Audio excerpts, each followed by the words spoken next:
Hello world, my name is Ken. Two things before we get started. I want to apologize for my little mini board. This is really my daughter's board. My wife writes down what she needs to remember for my daughter. So it'll have to do for now. Thing number two, excuse the hat unless you're a Golden State fan. It's time for a haircut. It looks terrible under this hat. If you saw what was under here, you'd thank me. But today what we're gonna do, we're gonna get you started investing. And I think the best way to do it is to actually get pushed in it as though you're trying to learn how to swim. They used to push you in the water. That's what we're going to do today. And we're going to do it in 4 quick steps. First, you're going to have to find a broker. I use TD Ameritrade. I love TD Ameritrade. Um, their website is good, easy, clean, easy to read. And when I call them, they're very nice and very helpful. And that means a lot because I'm sure they got people with $1 million portfolios. I have a little portfolio. They still treat me very kind. So there's plenty of online brokers. TD Ameritrade, Ally Invest, Fidelity. I think Morris Invest was one. I'll leave a link to TD Ameritrade in the description. They also have what they call commission-free brokers. See, most brokers charge you a commission when you trade a stock, which means buy or sell it. And for most brokers, whether you buy one or 100 shares or how many of the shares, it's one flat fee. So for TD Ameritrade, it's $6.95. So if I were to buy 25 shares, 100 shares, whatever, it'd be $6.25. I did see one broker online that charged 0.0005 per share.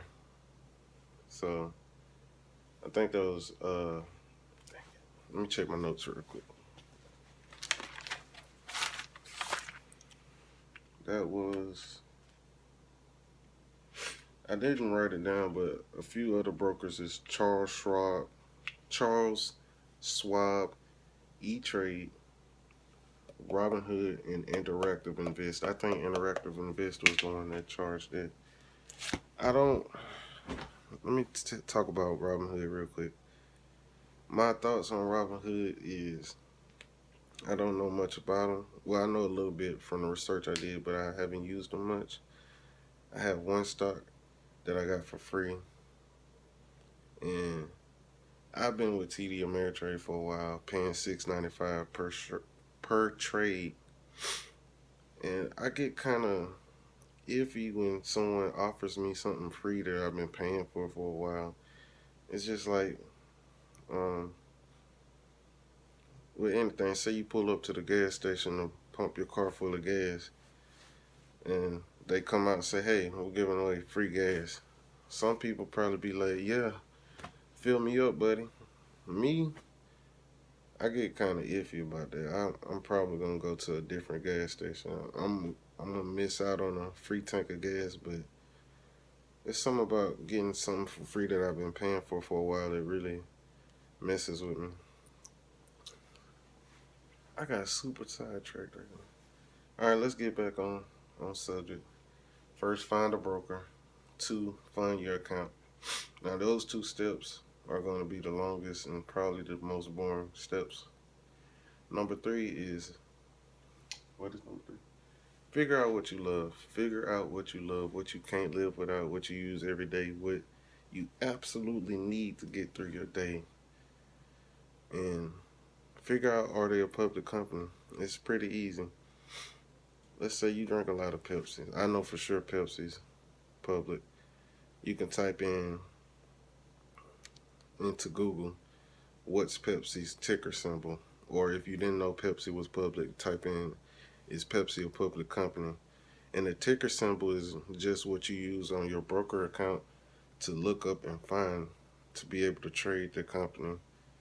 So if all else fails and you absolutely can't think of a certain company, that you want to invest in, another good tip is to say my thing was gaming. I knew that I was going to invest in gaming.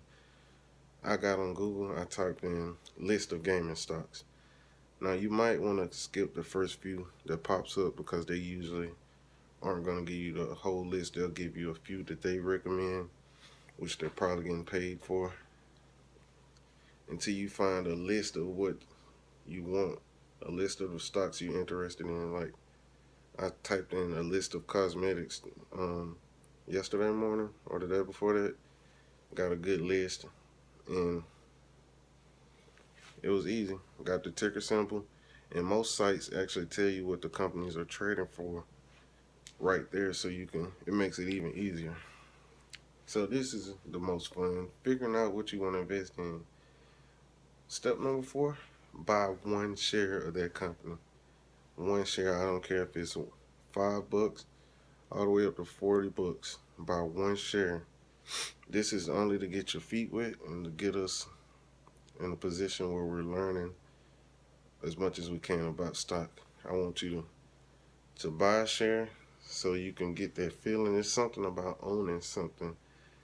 There's a feeling that you get when you own a piece of a company, and I want everybody to experience that. So once we get these steps out of the way, let me catch my breath real quick. From now on, this is the only time I recommend you buying a stock without doing any research. This is mainly to get your feet wet, get you in the stock market. It's to get rid of the jitters. Once you actually in there, it's much easier to buy more stock and trade, do whatever. The hardest part for me was actually getting my first share. It took me months, almost a year, to get my first share. After that, I just researched, and after like 6, 7 months after buying my first share, I was on the road. Man, I was in there. Last thing, well, we finished the last step. Our next step of learning is going to be, which I already said, I'm going to say again, we're going to research all the stock terms and strategies and everything you need to do about stock. I will upload more. That way it's easy to go online and figure out what you want, but I'm going to upload videos about, let's say, stock terms. That way anyone that comes to this page will have as much information as I can get them before they leave this page. Our next thing to do is, for the next few months, because we're going to hold this stock for a few months, don't touch it, don't trade it, nothing. We're going to check on it every day, see how it's doing, and look at the terms around it, and we're going to learn more about those terms. Whew. All right, for the future, from now on, I want you to do plenty of research. This is the only stock I want you to ever buy without doing your research. Do your research from now on. Stay strong. The prices of the stock market go up and down a lot. One time last year, I bought 20 shares of Ally, and it was trading for $30 when I bought them. So I said, you know what?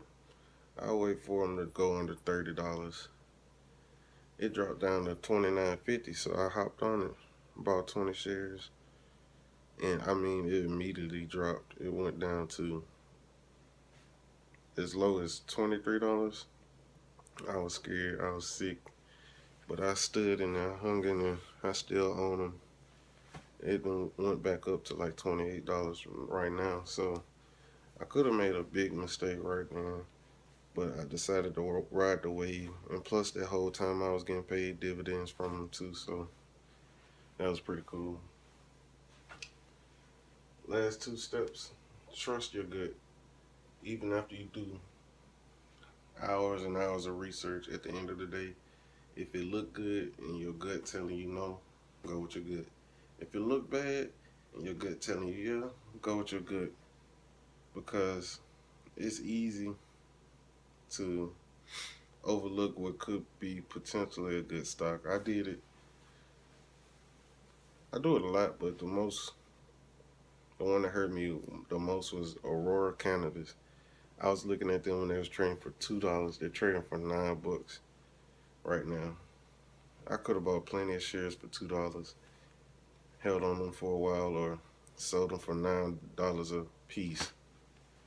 That would have been some easy, quick money.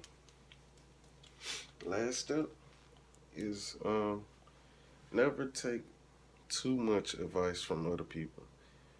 It's cool to get recommendations, but at the end of the day, once somebody say, "Hey, you should buy so and so stock," all right, I'll do it.